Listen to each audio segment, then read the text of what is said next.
الحمد لله نحمده ونستعينه ونستغفره ونؤمن به ونتوكل عليه ونعوذ بالله من شرور انفسنا ومن سيئات اعمالنا من يهده الله فلا مضل له ومن يضلل فلا هادي له ونشهد ان لا اله الا الله وحده لا شريك له ونشهد ان سيدنا ونبينا مولانا محمدا عبده ورسوله اما بعد فقد قال الله تعالى قل هل يستوي الذين يعلمون والذين لا يعلمون انما يتذكر اولو الالباب وقال النبي صلى الله عليه وسلم لا يؤمن احدكم حتى يكون هواه تبعا لما جئت به او كما قال عليه الصلاه والسلام.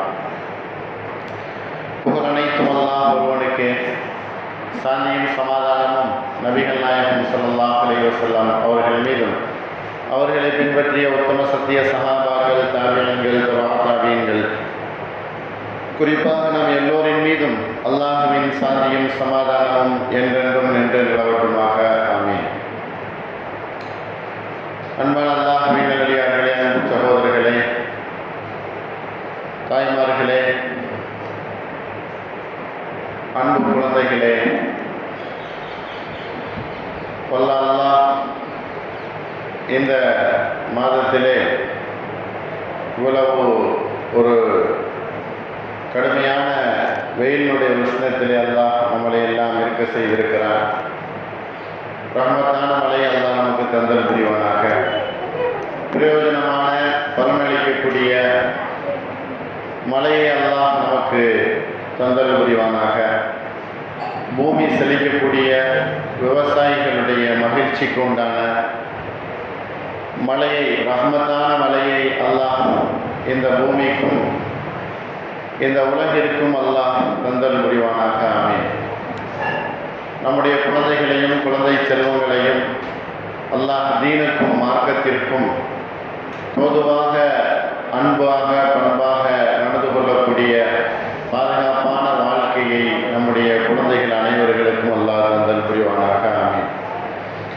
அன்பானவர்களே, அல்லாஹ்வின் நல்லடியார்களே, அன்பு சகோதரர்களே, இன்றைக்கு பிள்ளைகளுக்கெல்லாம், குழந்தைகளுக்கெல்லாம் விடுமுறை விடப்பட்ட ஒரு நாட்களாக இருந்து கொண்டிருக்கிறது. இந்த குழந்தைகளை தினந்தோறும் பள்ளிக்கூடத்திற்கு அனுப்பிச்சி விட்டுட்டு நாம் நிம்மதியாக வீட்டில் இருந்தோம். இப்போ பள்ளிக்கூடத்தில் லீவு விட்டுட்டாங்க, ஆகையினால வீட்டில் வச்சு பார்க்க முடியலை, சிரமமாக இருக்குது. வெயிலுக்கு போகாதன்னு சொன்னால் கேட்க மாட்டேங்கிறான், சுட்டுகிறான் என்பதாக நாம் கூறிக்கொள்கிறோம். அன்பானவர்களே, குழந்தைகளை பண்பாக பக்குவமாக அறிவை வளர்த்துக் கொள்வதற்குரிய ஒரு காலகட்டமாக இதை நாம் பயன்படுத்தி கொள்ள வேண்டும். குழந்தைகள் நம்முடன் இருக்கிறார்கள் என்று சொன்னால் அவர்களுக்கு நாம் போதிக்கக்கூடிய போதனைகள் என்ன, அவர்கள் பண்புள்ளவர்களாக நம்முடைய வீடுகளில் வளர்வதற்குரிய வாய்ப்புகளும் போதனைகளும் என்ன என்பதை அறிந்து அவர்களுக்கு நாம் சொல்லிக் கொடுக்கணும். இது பெற்றோர்களாகிய நம்முடைய கடமையாக இருந்து கொண்டிருக்கிறது. இந்த ஒரு மாத காலங்கள் நம்மிடத்தில் அவர்கள் இருந்து கொண்டிருப்பாங்க. அப்புறம் அவர்கள் மறுபடியும் பள்ளிக்கூடம், ஸ்கூல் என்பதாக போயிடுவாங்க. அந்த குழந்தைகளை, அந்த மாணவர்களை நாம் என்ன அவர்களை பண்படுத்த வேண்டும் என்பதில் சற்று ஆர்வம் உள்ளவர்களாக இருக்க வேண்டும். அன்பானவர்களே, இந்த ஜும்மாவுடைய தலைப்பு என்ன அப்படின்னு சொன்னால், மார்க்க கல்வியும் மக்தப் மதரசாக்களும். மார்க்க கல்வி எவ்வளவு அவசியம், அதற்கு தோதுவாக மக்தப் மதரசாக்கள் எவ்வளவு அவசியம். மார்க்க கல்வி நம்மிடத்தில் எவ்வளவு குறைவாக இருக்குது, நம்முடைய குழந்தைகளிடத்தில் எவ்வளவு குறைவாக இருக்குது. மார்க்க கல்வியினுடைய விழிப்புணர்வும் ஆர்வமும் எவ்வளவு நம்மிடத்தில் இருந்து கொண்டிருக்கிறது என்பதை நாம் சற்று யோசித்து சிந்தித்து அதற்குரிய முயற்சிகளில் நாம் ஈடுபட வேண்டும். அன்பானவர்களே, இன்றைக்கு மதரசாக்கள் கடைசி தரமாக ஆக்கப்பட்டிருக்கு.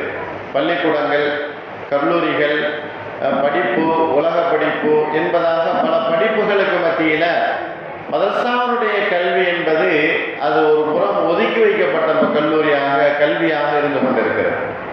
ஆனால் அதுதான் ஆரம்பத்தில் மிக முக்கியமான கல்வியாக இருந்து கொண்டிருந்தது.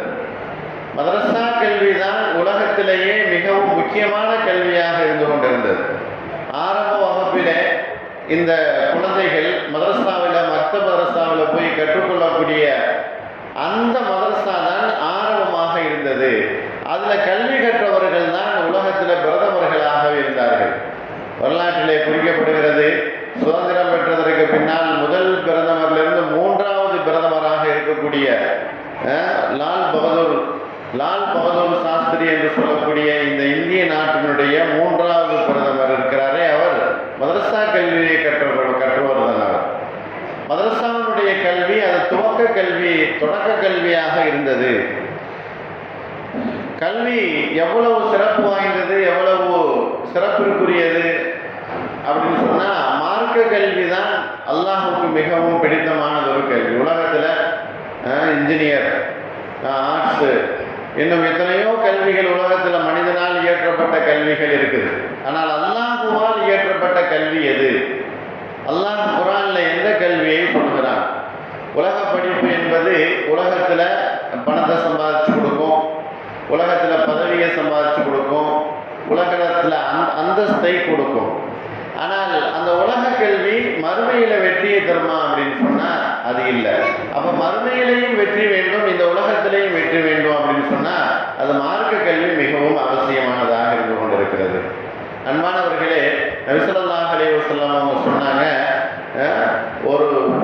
ஒரு பிள்ளை, ஒரு குழந்தை மார்க்க கல்வியை கற்றுக்கொள்வதற்காக வேண்டி வீட்டை விட்டு வெளியிலே செல்கிறது. மதரசாவுக்கு போகுது ஒரு குழந்தை, தலையில் தொப்பி வைத்து கையிலேயே உடுத்தி கிதாபை கையில் எடுத்துக்கொண்டு வீட்டிலிருந்து மதரசாவுக்கு வரக்கூடிய அந்த பிள்ளைக்கு நபி ஸல்லல்லாஹு அலைஹி வஸல்லம் அவர்கள் எவ்வளவு சிறப்பு சொன்னாங்க அப்படின்னு சொன்னால், கடலில் இருக்கக்கூடிய எல்லா மீன்களும் துவா செய்கிறது, வானத்தில் இருக்கக்கூடிய அனைத்தும் துவா செய்கிறது, மலக்குகள் துவா செய்கிறார்கள், உலகத்தில் படைக்கப்பட்டவர்கள் துவா செய்கிறார்கள். இப்படி மார்க்க கல்வியை கற்றுக்கொள்வதற்காக வேண்டி வீட்டை விட்டு வெளியில் வந்த அந்த மனிதருக்கு, அந்த குழந்தைக்காக வேண்டி இந்த உலகத்தில் படைக்கப்பட்ட எல்லா படைப்புகளும் துவா செய்கிறது. வேற எந்த ஒரு கல்விக்கும் கிடையாது. ஸ்கூலுக்கு அனுப்புறீங்க அல்லது கல்லூரிக்கு அனுப்புறீங்க, அதை பற்றி நபி ஸல்லல்லாஹு அலைஹி வஸல்லம் சொல்லலை. மார்க்க கல்வியை கற்றுக்கொள்வதற்காக வேண்டி ஒரு பிள்ளையை நாம் வீட்டை விட்டு வெளியில் மதரசாவுக்கு அனுப்புகிறோம் அப்படின்னு சொன்னால், நிச்சயமாக அவர்களுக்கு படைப்புகளுடைய அனைத்தும் துவாக்களும் அவர்களுக்கு இருக்கிறது. அல்லாஹ் குர்ஆனில் கேட்பான், குல்ஹல் யஸ்தவில்லதீன யஅலமூன வல்லதீன லா யஅலமூன், அறிந்தவர்களும் அறியாதவர்களும் சரிசமமாக ஆக முடியுமா? அறிந்தவர்கள் அவர்கள் சிறப்பானவர்கள், அறியாதவர்கள் அவர்களுக்கு ஒன்றும் தெரியாது, அவர்களுக்கு சிறப்பு என்பது இல்லை. அறிவு இன்மையும் ரெண்டும் ஒன்றாக ஆகாது. என்று சொன்னால், இஸ்லாம் கல்வி என்றால் என்ன என்று தெரியாத ஒரு காலத்திலே கூட கல்வியை கற்றுக்கொள்வது கடமை என்பதாக சொன்னது. கல்வினா என்னன்னு தெரியாது. நபிகளுடைய காலத்தில் கல்வினா என்னன்னு தெரியாது. அந்த காலத்திலேயே இஸ்லாம் சொன்னது கல்வியை கற்றுக்கொள்வது கடமை. அது ஆணுக்கும் கடமை, பெண்ணுக்கும் கடமை. கல்வியை கற்றுக்கொள்வது என்பது ஆண்களுக்கு மட்டுமல்ல, பெண்களுக்கும் கடமை என்பதாக சொல்லுகிறது. தலபுல் இல்மி ஃபரீதத்துன் அலா குல்லி முஸ்லிமின் வ முஸ்லிமா, ஆண் பெண் இருவருக்குமே கல்வியை கற்றுக்கொள்வது என்பது இஸ்லாம் ஆரம்பத்திலேயே போதித்து காட்டி இன்றைக்கு வரைக்கும் வலியுறுத்தி கொண்டிருக்கிறது. இஸ்லாத்தினுடைய பார்வையில் கல்வியை இன்றைக்கு இருக்கக்கூடிய நிலைமை என்ன அப்படின்னு சொன்னால், மார்க்க கல்வியை மூன்றாவது தரமாக வைக்கப்பட்டிருக்குது. என்னுடைய பையன் அந்த பெரிய கிறிஸ்டின் காலேஜில் படிக்கிறாருங்க, அந்த ஜோசப் காலேஜில், அந்த ஜோசப் ஸ்கூலில் படிக்கிறாரு, அங்கே படிக்கிறாரு, இங்கே படிக்கிறாருன்னு பெருமையாக பேசுகிறோம். ஆனால் மார்க்க கல்வியினுடைய விஷயத்தில் என்ன பெருமையை நாம் பேசுகிறோம்? என்னுடைய குழந்தை மார்க்க கல்வி விஷயத்தில், குர்ஆனை படிக்கக்கூடிய விஷயத்தில், குர்ஆனை தெரிந்து கொள்ளக்கூடிய விஷயத்தில் எதை அவன் எந்த கிரேடு வந்திருக்கிறான், அதில் நம்முடைய கவனம் என்பது குறைவாக இருந்து கொண்டிருக்கு. அன்பானவர்களே, அல்லாஹ்வின் நல்லடியார்களே, சஹாபாக்கள் நபி ஸல்லல்லாஹு அலைஹி வஸல்லம் அவங்கள்ட்ட கேட்டாங்க, கல்வியை கற்றுக்கொள்வது என்பது குர்ஆன் ஓதுவதை விட சிறந்ததா என்பதாக கேட்டார்.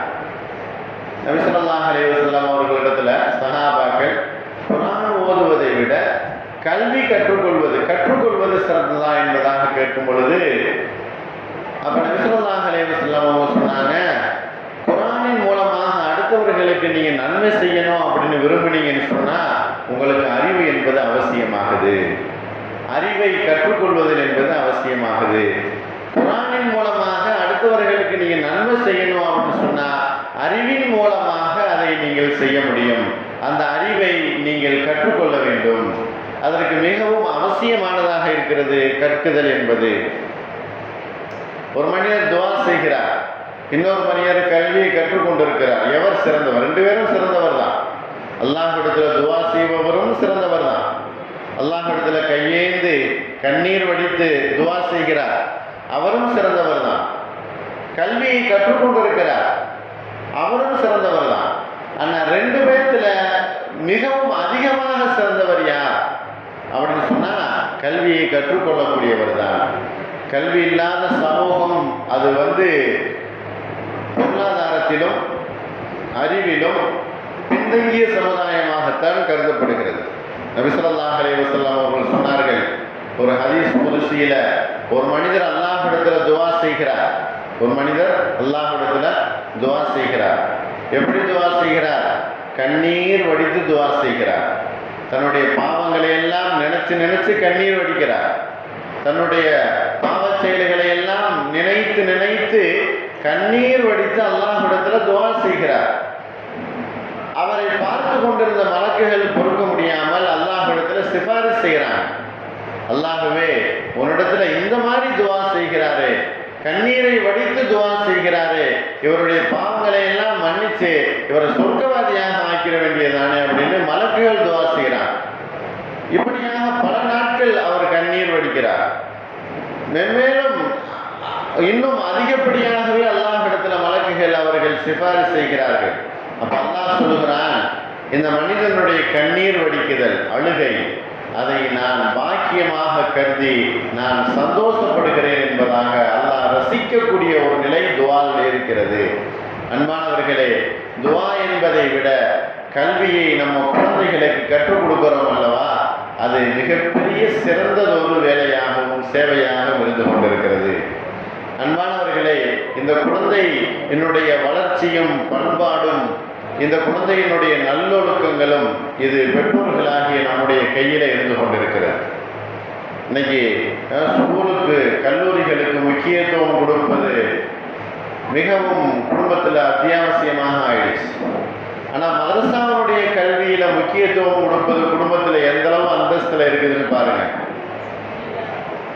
சாதாரணமாக எஸ்எல் குரான் இன்றைக்கு ரமலான் முடிந்ததற்கு பின்னால் மக்தப் மதரசா ஆரம்பிக்கப்பட்டிருக்கும். நம்முடைய குழந்தை மக்தப் மதரசாவிற்கு போச்சு.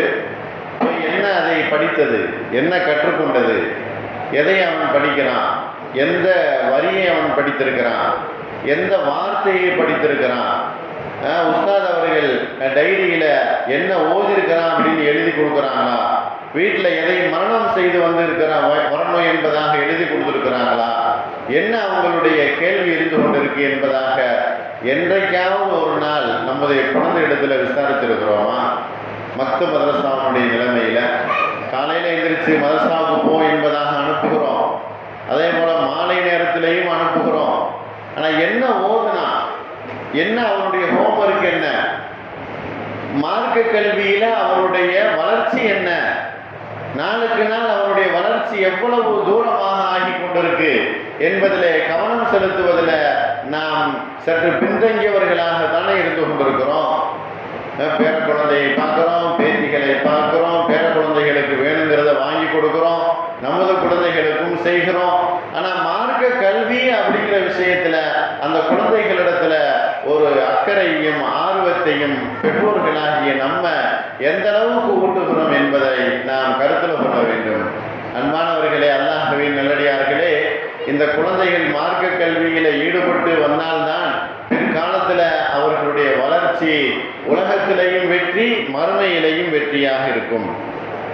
ஏன்னு சொன்னால், ஒரு மனிதரிடத்துல மார்க்கம் சார்ந்த ஒரு கல்வியை, ஒரு கேள்வி கேட்கப்பட்டது அப்படின்னு சொன்னா, நீங்க எத்தனை ரக்காயை சொல்லுவீங்க, தொழுகையில என்ன ஓதுவீங்க, ருக்குல என்ன ஓதுவீங்க அப்படின்னு கேட்கப்பட்டு, இதே மாதிரி ஏதாவது ஒரு கேள்விகள் கேட்கப்பட்டு உங்களுக்கு அதனுடைய பதில் தெரியவில்லை அப்படின்னு சொன்னா, அதை விட மிகப்பெரிய ஒரு நஷ்டம், கை சேதம் வேறு எதுவும் கிடையாது. அன்பானவர்களை நன்கு விளங்கிக் கொள்ளுங்க. உலகத்துல மார்க்கத்தை பற்றி ஒரு கேள்வி கேட்கப்பட்டு அது நமக்கு தெரியல, அது விஷயத்துல எந்த ஒரு பதிலும் நமக்கு தெரியல அப்படின்னு சொன்னா, அதுதான் நமக்கு உலகத்துல மிகப்பெரிய கஷ்டம், மிகப்பெரிய ஒரு சிரமம். ஏன்னு சொன்னா, நம்முடைய குழந்தைகளை நரகத்தினுடைய நெருப்பிலிருந்து பாதுகாப்பது நம்முடைய கடமையாக இருந்து கொண்டிருக்கு. அதுக்கு மிகவும் உறுதுணையாக இருக்கக்கூடியது கல்வி, மார்க்க கல்வியாக இருக்கு. ஒரு மனிதனை நரகத்திலிருந்து பாதுகாப்பதற்கு மிகவும் உறுதுணையாக இருக்கக்கூடியது மார்க்க கல்வியாக இருந்து கொண்டிருக்கு. அன்பானவர்களே, சகோதரர்களே, குழந்தைகளே, நாம் மார்க்க கல்வியை கற்றுக்கொள்வதில் மிகவும் ஆர்வம் உள்ளவர்களாக இருக்கணும். எந்த அளவுக்கு அப்படின்னு சொன்னா, எனக்கு நான் மார்க்கத்தில் இந்த மாதிரி ஈடுபடுவதில், நான் தொழுவதில், ஓடுவதில், சாப்பிடுவதில், உறங்குவதில், நான் வீட்டை விட்டு வெளியே வருவதில், பள்ளிவாசலுக்குள் நுழையக்கூடிய விஷயத்தில், இதில் எல்லாம் நான் எப்படி என்னுடைய துவாக்களை மரணம் செய்து நான் மார்க்கத்தோடு ஈடுபட்டு இருக்கிறேன் அப்படிங்கிறத ஒவ்வொரு பிள்ளைகளும் மனசுல வைக்கணும். இது மிக மிக அவசியமானதாக இருந்து கொண்டிருக்கு. எந்த அளவுக்கு அப்படின்னு சொன்னா, நரக நெருப்பை விட்டும் பாதுகாக்கக்கூடியது இந்த மார்க்க கல்வியாக இருந்து கொண்டிருக்கு. நபி ஸல்லல்லாஹு அலைஹி வஸல்லம் சொன்னாங்க, நம்ம குழந்தைகளுக்கு நிறைய அன்பளிப்புகள் கொடுக்குறோம், நிறைய ட்ரெஸ்ஸுகள் வாங்கி கொடுக்குறோம், நிறைய உணவுகள் வாங்கி கொடுக்குறோம், புது புது வகையான உணவுகள் வந்துருச்சு, புது புது வகையான மிட்டாய்கள் கடையில் விற்குது, ஸ்வீட் விற்குது அப்படின்னு சொன்னா, நிறைய உணவுகள் விற்கப்படுகிறது அப்படின்னு சொன்னா, அதை நாம் பிள்ளைகளுக்கு வாங்கி கொடுக்குறோம். அதே போல நிறைய பிள்ளைகள் வளர்ந்து வந்துட்டாங்கன்னு சொன்னா, அவர்கள் வாகனத்தை வாங்கி கொடுக்குறோம், ட்ரெஸ் வாங்கி கொடுக்குறோம். நபி ஸல்லல்லாஹு அலைஹி வஸல்லம் அவங்க சொன்னாங்க, உங்களுடைய குழந்தைக்கு நீங்க கொடுக்கக்கூடிய அன்பளிப்புகள்ல மிகப்பெரிய அன்பளிப்பு என்ன அப்படின்னு சொன்னா, அவர்கள் கற்றுக்கொள்வதற்காக வேண்டி நல்ல ஒழுக்கத்தை கற்றுக்கொள்வதற்கு நீங்க ஏற்பாடு செய்றீங்க பார்த்தீங்களா, அதுதான் உங்களுக்கு சிறந்த அன்பளிப்பு அந்த குழந்தைகளுக்கு அப்படின்னு நபி ஸல்லல்லாஹு அலைஹி வஸல்லம் அவங்க சொன்னாங்க. நிறைய அன்பளிப்புகள் அந்த குழந்தைக்கு கொடுக்கலாம், ஆனா எல்லாத்தையும் விட சிறந்தது அந்த குழந்தைகள் நல்லொழுக்கத்தோடு வருவதற்குரிய ஏற்பாடுகளை நீங்க செஞ்சு கொடுக்குறீங்க அல்லவா. மக்க மதரசாவிற்கு அனுப்புறீங்க, அங்க படிக்கக்கூடிய அந்த பள்ளி அந்த வகுப்புல நீங்க கவனம் செலுத்துறீங்க. இதுதான் அந்த குழந்தைக்கு கொடுக்கக்கூடிய சிறந்த அன்பளிப்பு என்பதாக சொல்றாங்க. நல்லொழுக்கம் என்பது இருக்குது. அந்த குழந்தைகள் இன்றைக்கு உலகத்துல உலக கல்வி, மார்க்க கல்வி, உலக கல்வி எதற்கு, மார்க்க கல்வி எதற்கு நல்லா தெரியும் நமக்கு. உலக கல்வி பணம் சம்பாதிப்பதற்கு, மார்க்க கல்வி பணம் சம்பாதிப்பதற்கு அல்ல. அல்லாஹுவையும் அல்லாஹனுடைய தூதனுடைய பிரியத்தையும் மறுமை நாளுடைய வெற்றியையும் சம்பாதித்தரக்கூடியது தான் மார்க்க கல்வி. உலக கல்வி கற்றால் அது மார்க்கத்து மறுமையில எந்த ஒரு பிரயோஜனம் இல்லை. ஆனா மார்க்க கல்வியை கற்றுக்கொண்டோம் அப்படின்னு சொன்னா, இந்த உலகத்திலையும் வெற்றி, மறுமையிலையும் வெற்றி. சஹாபாக்கள் இந்த உலகத்துல அதைத்தான் அவர்கள் கற்றுக்கொண்டார்கள். மறு உலக வாழ்க்கை, நாம் உலக பாக்கியங்களை கொண்டு மறுமையினுடைய வாழ்க்கையை ஒருபோதும் இழந்து விடக்கூடாது. காசு பணம் நம்மகிட்ட இருக்குது, நல்ல வசதி வாய்ப்புகள் இருக்கு, நல்ல அல்லாஹ் கொடுத்திருக்கக்கூடிய மிகப்பெரிய பொருளாதாரம் நம்மிடத்துல இருக்குது. இந்த வாய்ப்புகளை எல்லாம் பயன்படுத்தி மறுமையினுடைய வெற்றியை நாம் இழந்து விடக்கூடாது. அன்பானவர்களே, அல்லாஹ்வினுடையார்களே, உலகத்தில் நமக்கு எவ்வளவு பாக்கியம் இருக்குது. ட்ரெஸ்ஸு கேட்டால் கிடைக்குது, சாப்பாடு கேட்டால் கிடைக்குது, வாகனம் கேட்டால் கிடைக்குது, வீடு கேட்டால் கிடைக்குது. எல்லா வாய்ப்புகளும் நமக்கு இருக்குது. எல்லா வாய்ப்புகளும் நமக்கு இருக்க, இந்த வாய்ப்புகளை நாம் பயன்படுத்தணும் மறுமையினுடைய வெற்றிக்காக வேண்டி. அப்படி பயன்படுத்தாமல் விட்டுட்டோம் அப்படின்னு சொன்னால் மிகப்பெரிய நஷ்டவாளி. உலகத்தில் கிடைத்திருக்கக்கூடிய இந்த பொருளாதார பாக்கியத்தை மறுமையினுடைய வெற்றிக்காக வேண்டி ஒரு மனிதன் பயன்படுத்தாமல் விட்டுட்டான் அப்படின்னு சொன்னால் அதுதான் மிகப்பெரிய அவனுக்கு ஏற்பட்டிருக்கக்கூடிய கைசேதம். உலக பாக்கியங்களை ஒரு மனிதன் மறுமையினுடைய வெற்றிக்காக வேண்டி பயன்படுத்துவது அது அறிவாளித்தனமாக இருந்து கொண்டிருக்கிறது. உலகத்தில் அல்லாஹ் முதலாக கல்வியை பற்றி தான் வசனத்தை இறக்குகிறான். இக்ரா பிஸ்மி ரப்பிக்கல் லதீ ஹலக், படியுங்கள், ஓதுங்கள், சொல்லுங்கள் என்கிற வார்த்தை அல்லாஹ் சொல்லும்போது குர்ஆன்ல முதலாக வசனம் இறக்கப்பட்டது கற்றுக்கொள்ளுங்கள், நீங்கள் தெரிந்து கொள்ளுங்கள், தெரிந்ததை அல்லாஹ்வுடைய பெயரை சொல்லி நீங்கள் ஓதுங்கள் என்பதாக அல்லாஹ் சொல்லுகிறார். இதுதான் உலகத்திலேயே மனிதர்களுக்கு சொல்லப்பட்ட விஷயம், கற்றுக்கொள்ளுங்கள் என்பதுதான். கல்வி அவ்வளவு மிகவும் அவசியமானதாக இருந்து கொண்டிருக்கு.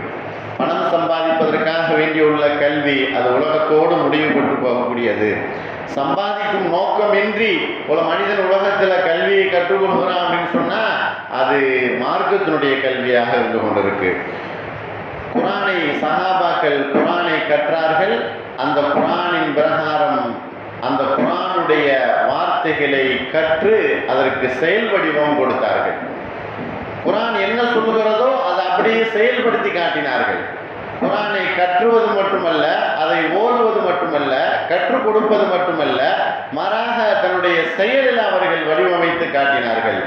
குர்ஆன்ல ஒரு பிள்ளை எஸ்எல் குர்ஆன் ஓதி அந்த அலிபா அந்த பாடத்தை முடிச்சு குர்ஆன் ஆரம்பிக்கக்கூடிய அந்த நிலையில வந்துருச்சுன்னு சொன்னா அந்த குழந்தை அலிஃப் லாம் மீம் ஸாலிகல் கிதாபு லா ரைப ஃபீஹி ஹுதல் லில் முத்தகீன் அப்படின்னு ஓத ஆரம்பிக்கும்.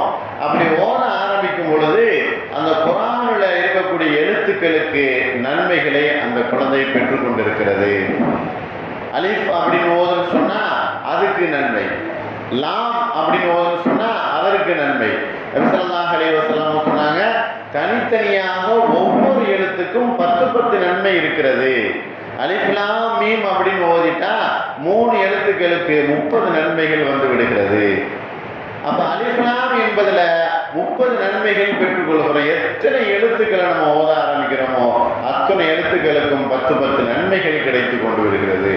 அல்லாஹ் எவ்வளவு பெரிய உயர்ந்த அந்தஸ்தை, உயர்ந்த நன்மைகளை இந்த குர்ஆன் ஓதுவதில் அல்லாஹ் கொடுத்திருக்கிறான். சஹாபாக்கள் மிகவும் அறியாம காலத்துல இருந்தான். கல்வினா என்னன்னு தெரியாது, குர்ஆன்னா என்னன்னு தெரியாது, படிப்பறிவுனா என்னன்னு தெரியாது, கற்றுக்கொள்ளுதல் என்பதுனா என்னன்னு தெரியாது. ஆனா அப்படி இருந்த அந்த சஹாபாக்கள் கல்வியை கற்றுக்கொள்வதில் ஆர்வம் உள்ளவர்களாக ஆகி குர்ஆனை படித்து, குர்ஆனை தெரிந்து, குர்ஆனுடைய விஷயங்களை உள்வாங்கி மனசுல பதிய வச்சு அதை செயல்படுத்தினார்கள். அல்லாஹ் இதை ஹலால் சொன்னானோ அதை நிறைவேற்றினார்கள். அல்லாஹ் இதை ஹராம் அப்படின்னு சொன்னோம் அதை விட்டும் தவிர்ந்திருந்தார்கள். அல்லாஹ் எது கூடும்னு சொன்னானோ அதை அவர்கள் செய்தார்கள். அல்லாஹ் எது கூடாதுன்னு குர்ஆன்ல சொல்லியிருக்கானோ அதை விட்டும் ஒதுங்கி தன்னை பாதுகாத்து கொண்டார்கள். இப்படி குர்ஆனை படித்து அதற்கு செயல் வடிவம் கொடுத்தார்கள். உலக கல்வி என்பது அது உலகத்தில் இருக்கக்கூடிய இந்த கட்டிட கல்வி அல்லது ஆர்ட்ஸ் கல்வி அல்லது சொல்லிக் கொடுக்க கல்வி இது. ஆனால் மார்க்க கல்வி என்பது அல்லாஹ்வை அறியக்கூடிய கல்வி. அல்லாஹ்வை எப்படி இருக்கிறான், அவன் எப்படி வல்லமை வாய்ந்தவன், சக்தி வாய்ந்தவன் எப்படி என்பதை அல்லாஹ் அறிய வைக்கக்கூடிய கல்விதான் மார்க்க கல்வி. பூமியில நெல்லை நாம் தூவுகிறோம், விதையை தூவுகிறோம். நெல்லுக்கு 2 பாகம் இருக்கிறது. கீழ் பாகம் ஒன்று இருக்கு, மேல் பாகம் ஒன்று இருக்கு. எந்த பாகத்தை பூமியில கீழ் பகுதியில் அது ஊண்டினால் அது வேர் ஊண்டி மேல் பாகத்துல நிறைய நெல்லுகளை தரும். நமக்கு தெரியாது. நம்ம என்ன செய்யறோம், அப்படி நெல்லை அப்படி தூவி விடுகிறோம். அது பாட்டுக்கு நாம் தூவி விட்டுக்கிட்டே போய்கிட்டே இருக்கிறோம். ஆனால் அல்லாஹுக்கு தெரியும் எந்த பாகம் கீழே போனால் வேறு விடும், எந்த பாகம் மேலே வந்தால் அது கதிர்களை தரும் எப்படின்னு அல்லாஹுக்கு மட்டும்தான் தெரியும். ஒரு விவசாயி என்ன பண்ணா, இந்த மாதிரி நிறைய கருதுகள் நெல்லுகள் வருதே, அப்போ பூமிக்குள்ளே இருக்குமோ அப்படின்னு தன்னுடைய தோட்டத்தை பெரிய ஜேசிபி வச்சு தோண்டி நெல்லை எடுக்கலாம் அப்படின்னு பார்த்தான். இருக்குமா? இங்கே இருக்காது. அப்போ அல்லாஹ் அதனுடைய சக்தி வாய்ந்தவன், குதிரத்து வாய்ந்தவன். விதைப்பது உன் மீது கடமை, அதை முளைக்க செய்து நிறைய அரிசி உணவுகளை உனக்கு தருவது அது என்னுடைய கடமை. இதை அறிந்து கொள்வதுதான் மார்க்க கல்வி.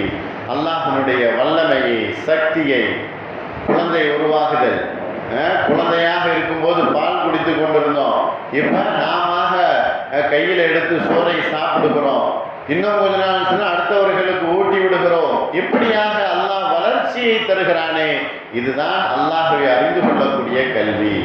இந்த கல்வி எங்கே கிடைக்கிறது? அது குழந்தைகளுக்கு சாதாரண மக்தப் மதரசாவிலே அந்த அறிவு தான் மிகப்பெரிய அறிவாக இருந்திருக்கு.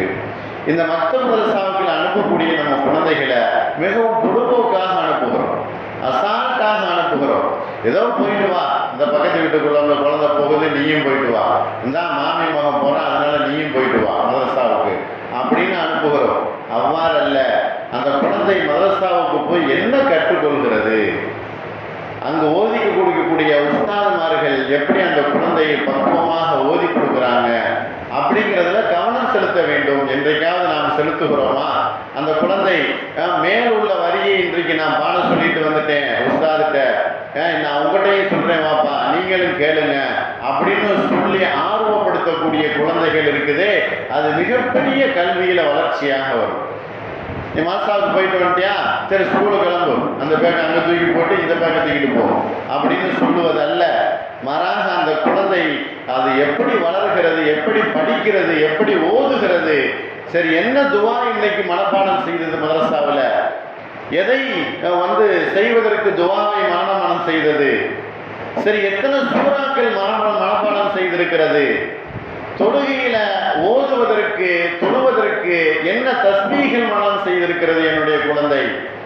இதில் பெற்றோர்கள் கவனம் செலுத்துவது மிக மிக அவசியமானதாக இருந்து கொண்டிருக்கிறது.